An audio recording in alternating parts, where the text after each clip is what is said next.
We're here in Chicago. Look at this. Beautiful. Right here. So good. So today we're gonna talk about dating, okay? So, what matters in dating?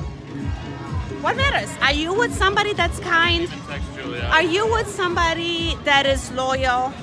Are you with somebody that is considerate and admires you? I don't know. Like, are you with somebody that you can talk through all the difficult stuff with? Are you with somebody that brings out the best in you? I personally, I wanted to be loved so much that I was giving my power away. I wasn't authentic. I didn't even know how to start. This is why I wanted to talk to you about this, okay? If you like me, you're gonna to have issues. And maybe some strange guy that you met online, you never met in person, dictates your mood now. Right. Did you get ghosted? Do you know what ghosting is? People that are so fake, so unauthentic, it's just too hard on them to keep up the charade, and they ghost you. They just tell themselves, well, you know what, I can't deal. I don't have the energy anymore. And then puff, you're ghosted, right? When you ghost somebody, you're like not a hater. Like, it's not like you're like a total hater.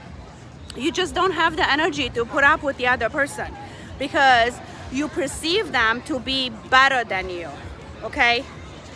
And do better than you, okay? That's crazy, right? It's easier to be a hater than to genuinely like support somebody, right? Like, think about that.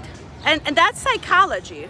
Like, if you dislike somebody or rolling your eyes or speaking against somebody you don't fully understand, you are not being different. You are actually going along with the status quo.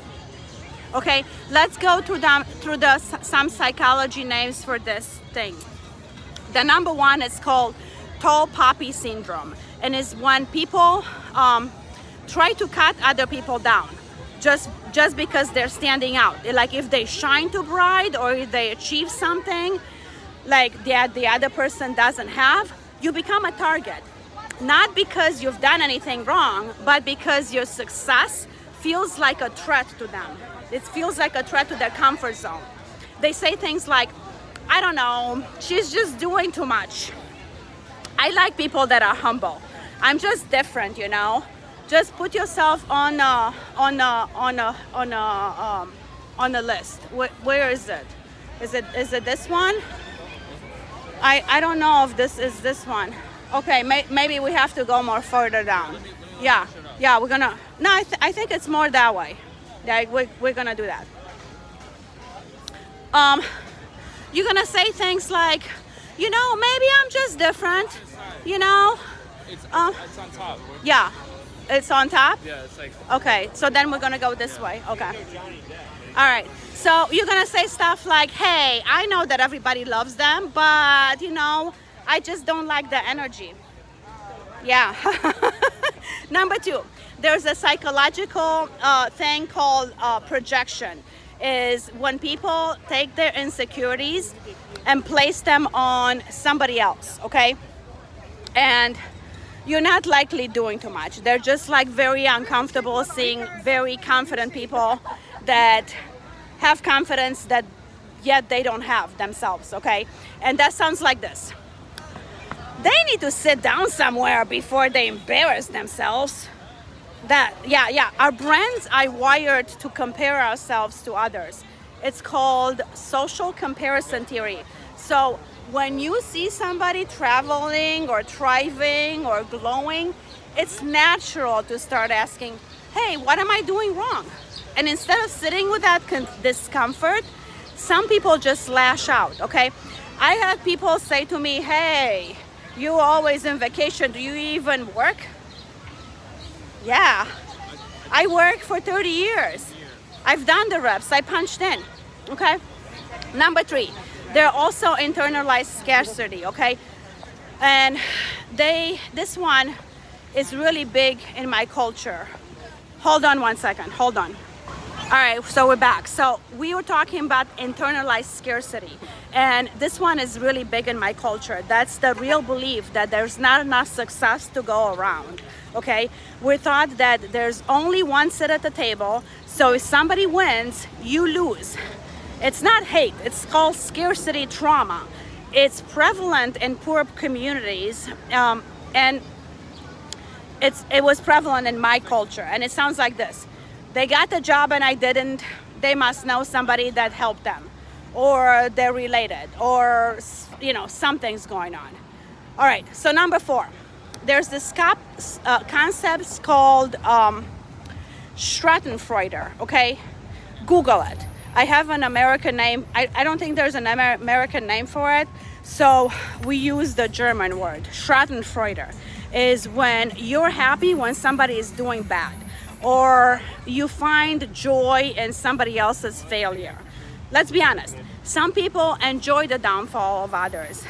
It's taking pleasure in somebody else's pain, especially if they're seen too successful or too confident.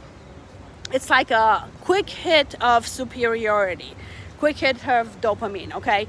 But it's rooted in shame. Yeah. Watch out for people that say this, because they're very damaged, okay?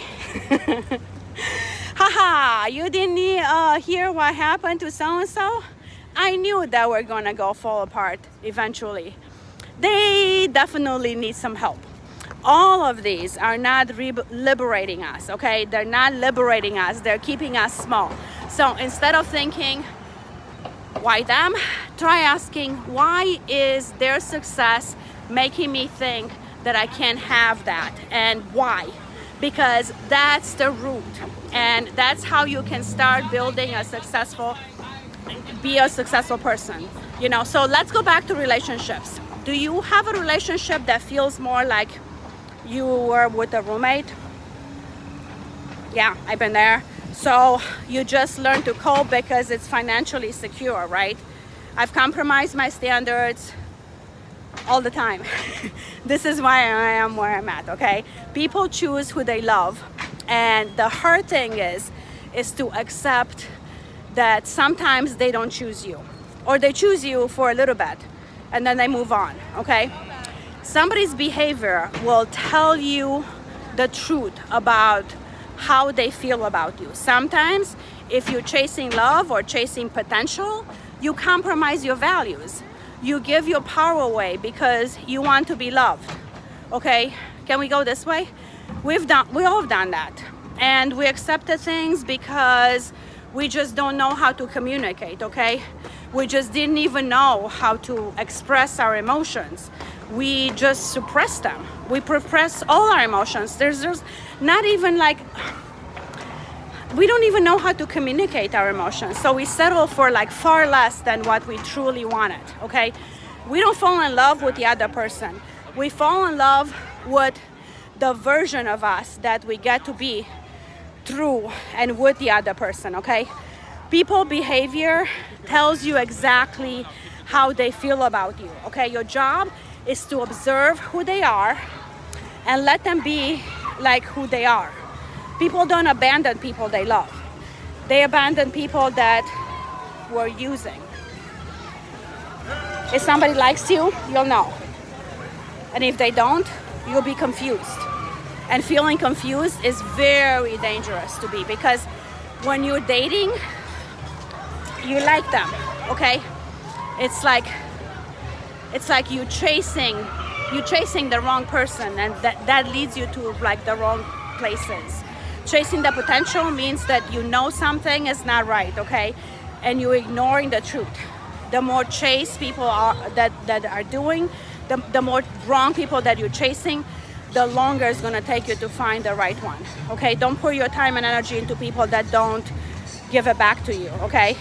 Stop making excuses for these people. They are clearly not interested in you. You need to be brutally honest, painfully honest about the situation you're in, okay? And who these people are and who you're dealing with, and how they actually feel about you. you need to ignore like what they say and watch their behavior, because you can tell like that you're treated bad because you have a bad reaction, right? If your best friend is being treated like this, what would you tell her? Remember this, if you're not a priority, you are a convenience. And with that, don't lie, don't steal, don't cheat, and don't kill any insects today. Okay, I want to show you. Mwah, mwah, mwah. Beautiful, beautiful, beautiful, beautiful, beautiful, beautiful. Look at this. Look at that. Amazing. Mwah, mwah, mwah, mwah, mwah, mwah.